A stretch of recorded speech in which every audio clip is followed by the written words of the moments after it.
এবং ছোট ছোট বাচ্চাদের শুভেচ্ছা। শিক্ষক দিবসের গুরুত্ব সম্পর্কে আপনারা প্রথম থেকেই অবগত। একটা কথাই বলবো যে আজকে 2025-এ দাঁড়িয়ে শিক্ষার্থীদের যে একটা গুণগত বৈশিষ্ট্য থাকা উচিত বা স্ট্যান্ডার্ড যে থাকা উচিত, তার যে বীজ সেটা একদম তৈরি হয় বাচ্চাবেলা থেকে। আমি এক্ষুনি দেখলাম যে এত কম বয়সের ছোট্ট বাচ্চা এত ফ্লুয়েন্টলি ইংলিশে বলতে পারছে, এটাই কিন্তু আজকের দিনের সাকসেস। এরকম একটা প্রতিষ্ঠান থেকে পুরুলিয়া জেলার মতো জায়গাতে এত কম বয়স থেকে একজন স্টুডেন্টকে যে তৈরি করার যে বিষয়টা, যে কনসেপ্ট, এটাই কিন্তু 2025-এর সাকসেস। সেই জন্যই আমার আশা, সেই জন্যই প্রত্যেক বছর সময় পেলে যখন যেরকম অনুষ্ঠান হয়, যেরকম সুযোগ সময় হয়, এখানে উপস্থিত থাকার চেষ্টা করি। কারণ তোমরা যারা ছোট বাচ্চারা আছো, তোমাদের মতো আমিও একদিন এরকম প্রতিষ্ঠানে পড়তাম, তারপর স্কুলে গেলাম, হাই স্কুলে গেলাম, কলেজে গেলাম, তারপর ডাক্তারি পড়লাম, এখন ডাক্তারি করছি, ঠিক আছে। কিন্তু মেন বক্তব্য যেটা, যে এত দীর্ঘ যে একটা জার্নি, এত যে জার্নিটা, এটা অতিক্রম করতে পেরেছি এই কারণেই, কারণ আমার মাথার উপরে সব দিনেই শিক্ষকদের আশীর্বাদ রয়েছে। এবং আমার যারা শিক্ষক, আমার যারা গুরুজন, যাদের আমি মান্য করি, সেই ছোটবেলাতেও তাদের কথা শুনেই যেমনভাবে পড়াশোনা করতে বলতেন, যেমনভাবে একটা গোটা দিন যেমনভাবে যাপন করতে হয়, যে সকালে ঘুম থেকে ওঠা, রাতে টাইমে ঘুমানো, ভালো জিনিসটা শেখা, খারাপ জিনিসটা বর্জন করা, ছোটবেলাতেও শিখতাম। এবং এখন এই বয়সে দাঁড়িয়েও এখনও শিক্ষকদের পরামর্শ মতোই চলি, এবং তার জন্যই এখনও সুস্থভাবে আছি। কারণ এটা বলার কারণ এটাই, কারণ একটা বয়সের পর চাকরি সবাই করবে। চাকরি কেউ ডাক্তার, কেউ ইঞ্জিনিয়ার, কেউ অধ্যাপক, টিচার হবে, সায়েন্টিস্ট হবে। তো দিনের শেষে যে মানুষের জন্য ভাবা, মানুষের জন্য দুটো ভালো কাজ করা, নিজের জন্য তো সবাই ভাবছে, নিজের জন্য কে না ভাবছে, কিন্তু নিজেকে বাদ দিয়েও আমার চারপাশে বা আমার দ্বারা যাতে বাকি 10টা মানুষের ভালো হয়, এই গুণটা, এই শিক্ষা, এটা আমরা এরকম শিক্ষা প্রতিষ্ঠান থেকেই পাচ্ছি।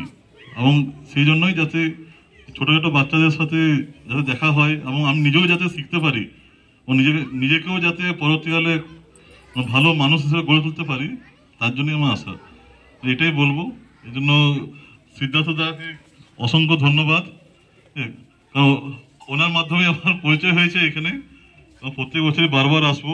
এবং এত কম বয়স থেকে এত ছোট ছোট বাচ্চাদের এত ভালোভাবে তৈরি করা হচ্ছে, এবং পুরুলিয়া জেলার যে মানবাজারের পায়রাচালি অঞ্চল থেকে এত ভালো স্টুডেন্টরা বেরাচ্ছে, এই চান্দ্রা থেকেই এখন এমসে পড়তে যাচ্ছে, এমসে এমডি করতে যাচ্ছে।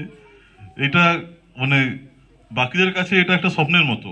মানে আমরাও তো একটা টাইমে কম্পিটিশন করেছিলাম, স্কুলে আমরাও পড়তাম, ঠিক আছে, যে এরকম জায়গা থেকে, পায়রাচালি চান্দ্রা থেকে এমস অব্দি যাওয়ার রাস্তা যে কত কঠিন, এবং তার জন্য যে মানসিক প্রস্তুতি বলুন, বা মানে নিজেকে যেভাবে তৈরি করতে হয়, নিজের জীবনের যে আদর্শ থাকতে হয়, এটা কারো মানে ইন্ডিভিজুয়ালি কখনো তৈরি হয় না। এটা তৈরি হয় একটা সংঘবদ্ধভাবে, একটা ইনস্টিটিউশন থেকে। এবং যে ইনস্টিটিউশনটা তোমরা ছোট ছোট বাচ্চারা পেয়েছো, আশা করছি তোমরাও বড় হয়ে ভালো একটা পজিশনে যাবে, এবং নিজের সাথে সাথে আরো 10টা মানুষেরও ভাববে, মানে নিজেরও ভালো করবে, সঙ্গে তোমার আশেপাশে 10 জন যারা আছে তাদেরও যাতে ভালো হয়। মানে ভালো হয় মানে ভালো রাখা ফাটা না, চিকিৎসক তো চিকিৎসা করবেই, ঠিক আছে, কিন্তু মানুষ যদি মানসিকভাবে যদি ভালো থাকে, তাহলে হয়তো রোগ জ্বালাই হবে না। মানসিকভাবে যদি ভালো থাকে, ও জীবনশৈলী যদি ভালো থাকে, ভালো মানুষের সঙ্গে যদি মানে ওঠা বসা থাকে, ভালো মানুষের পরামর্শ মতো যদি চলে, তাহলে দেখবে তোমাকে হয়তো কোনোদিন চিকিৎসকের কাছে যেতেই লাগবে না। তুমি মানসিকভাবেই সুস্থ থাকবে, এবং আরো 10টা মানুষকে ভালো রাখতে পারবে।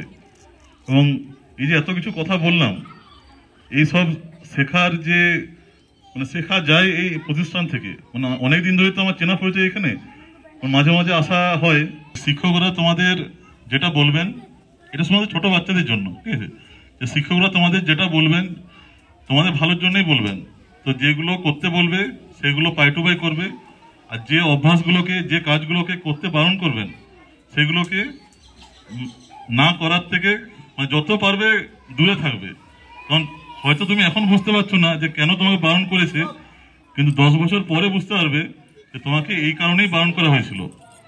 তাই বাচ্চারা সব দিন তোমাদের শিক্ষকদের মানে নিজের বাবা মাকে যেমন সম্মান করো, নিজের বাবা মা দাদু ঠাকুমা যেমন স্নেহ ভালোবাসা যেমন ভাবে মানো, তেমনি তোমার শিক্ষকদেরও সেরকম মানবে এবং যেমন ভাবে বড় হতে বলছে। তোমার তো এখানে ক্লাস 4 অব্দি। আমি তখন স্নান করছিলাম, আমার মা বললেন যে হসপিটাল থেকে কোনো ডাক্তারবাবু তোমায় ফোন করেছে। আমার সঙ্গে সঙ্গে মুখটা ভেসে উঠলো, এ নিশ্চয়ই চিন্ময় বাবুর ফোন। আমি ফোন করলাম, উনি আমাকে বলছেন আগামীকাল তো শিক্ষক দিবস, আপনার স্কুলে আমি যাব না। শুনে আমার অন্তরটা যেন কেঁপে উঠল। সত্যি তো, এই হচ্ছে আদর্শ মানুষ। এরকম মানুষের আমরা সান্নিধ্য পাচ্ছি, এরকম মানুষকে আমরা পাশে পাচ্ছি, এটা আমাদের নিবেদিতা বিশ্বমীরা শিশু মন্দিরের পক্ষে অত্যন্ত একটি গর্বের। আমরা আপনার কাছে আমাদের বিনীত অনুরোধ, আপনি থাকলে অতি অবশ্যই নিবেদিতা বিশ্বমীরা শিশু মন্দিরে 5 সেপ্টেম্বর নিবেদিতা শিশু মন্দিরের জন্মদিন এবং টিচার্স ডে উপলক্ষে অবশ্যই আসবেন। তার সাথে আরেকটা নিমন্ত্রণ আপনাকে করে রাখলাম, 29 অক্টোবর নিবেদিতা বিশ্বমীরা শিশু মন্দিরের বাৎসরিক সাংস্কৃতিক অনুষ্ঠান।